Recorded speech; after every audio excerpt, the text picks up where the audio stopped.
আপনাদের বুঝতে হবে যে আমি তাকে স্ত্রী বলিনি, আমি বলেছি আপনাকে রেখে হিরো আলম পরকিয়া করেছে।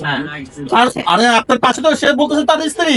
হ্যাঁ সেটা তারা জানে, আমি জানি না। মেনে নেবেন কি না? আপনি মেনে নেবেন? আমি মেনে নেওয়ার কে ভাই এখানে? আপনি তাকে আপনার সাথে নিয়ে আসছেন কেন? এটা আপনি ক্লিয়ার আমি করেন। তার সত্যিটা জানেন আপনারা, সেজন্য নিয়ে আসছি। উনি তো একাই আসতে পারেন। আমি তার সত্যিটা আপনাদেরকে জানানো কি আমার অপরাধ?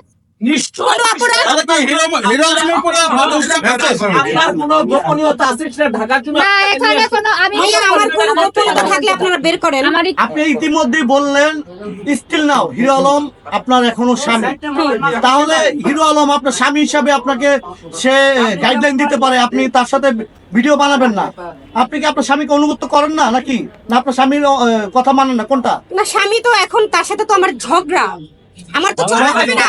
অবাধ্য হয় কিভাবে আপনি আরেকজনের সাথে ভিডিও বানাবেন সেটা ভিডিও বানাবেন সেটা বলেন। অবাধ্য কিভাবে হচ্ছি? অবশ্যই অবাধ্য হইতে সে তো আমার খোঁজ নিচ্ছে না, তার সাথে তো আমার ঝগড়া, আমার চলতে হবে না, আমার কাজ করতে হবে না। স্বামী স্ত্রীর ঝগড়া হলো এক বালিশে যখন ঘুমায় ঝগড়া থাকে না।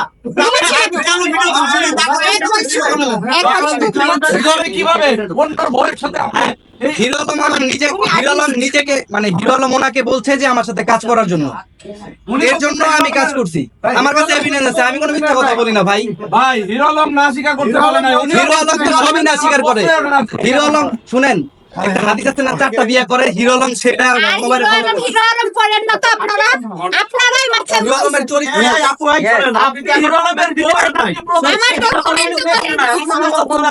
আপনারাই হিরো আলম বানাইছেন, মারার হুমকি দেওয়া। আমার আজকেও ফোনে হুমকি দেওয়া হয়েছে।